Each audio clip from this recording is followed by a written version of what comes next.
Bab 66-67. Sakit hati gadis CEO. Diam kamu, bentak Nindi. Ide Anda bagus juga Miss Lair, ucap Davin tersenyum. Sejak kapan kau sudah anteng di sana Irene? Kenapa lama? Langsung saja seret dia, ucap Irene datar. Bawa dia, ucap Davin pada polisi. Lepas. Awas saja kau Davin akan kubuat kau bertekuk lutut di depanku, teriak Nindi. Sepeninggalnya Nindi Davin kembali duduk seperti semula.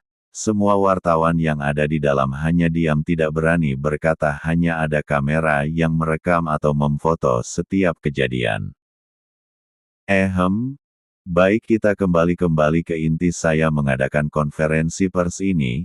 Tapi sebelumnya terima kasih kepada Miss Lair yang telah hadir di acara sederhana ini, ucap Davin bertepuk tangan, sedangkan Irene hanya diam saja memasang wajah datar.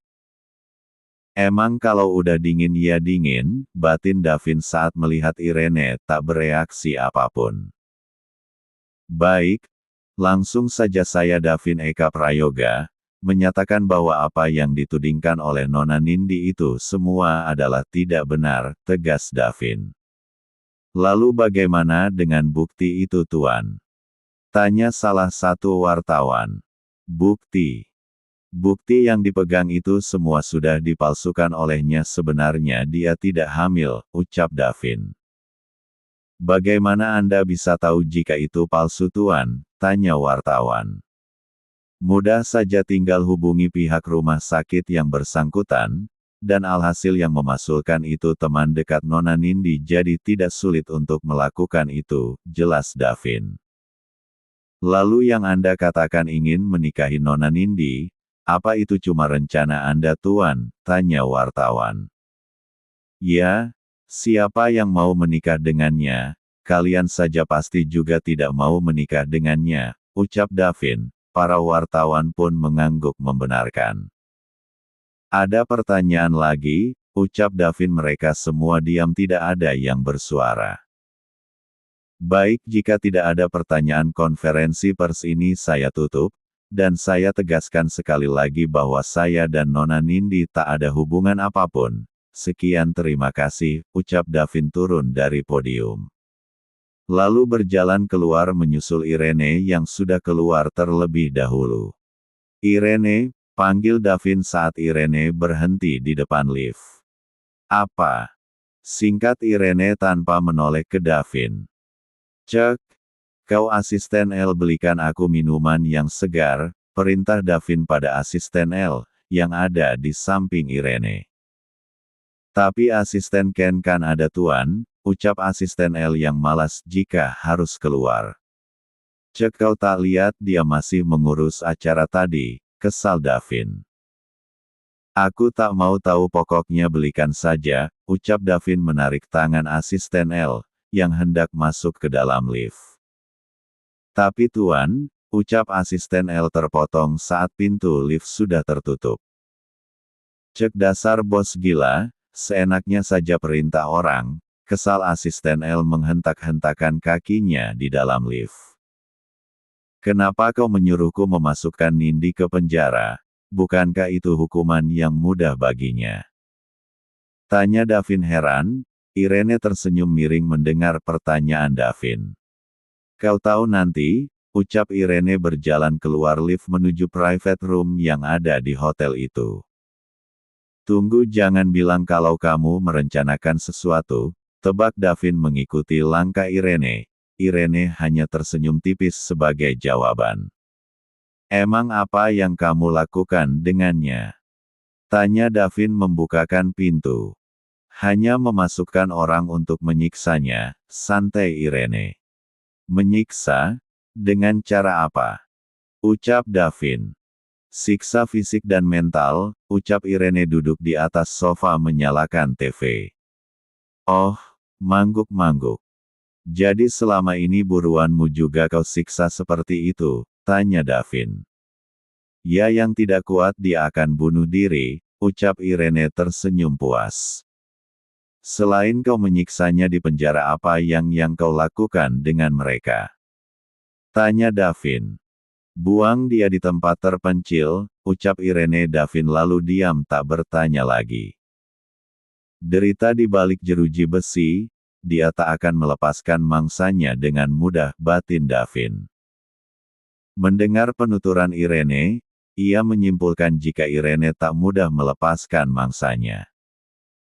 Entah ia menyiksanya dengan tangan sendiri, atau lewat tangan orang lain. Bagi Davin, menyiksa di dalam penjara itu adalah hal cukup kejam, apalagi menyiksa batin. Karena siksa batin lebih sakit daripada siksa fiksi, luka tak bisa disembuhkan sedangkan luka fisik masih bisa disembuhkan. Walau masih ada bekas, yang penting luka fisik bisa sembuh, sedangkan luka batin tak bisa diobati dan tak bisa sembuh. Yang lebih parahnya, luka batin bisa membuat orang bunuh diri. Lanjut entar malam ya.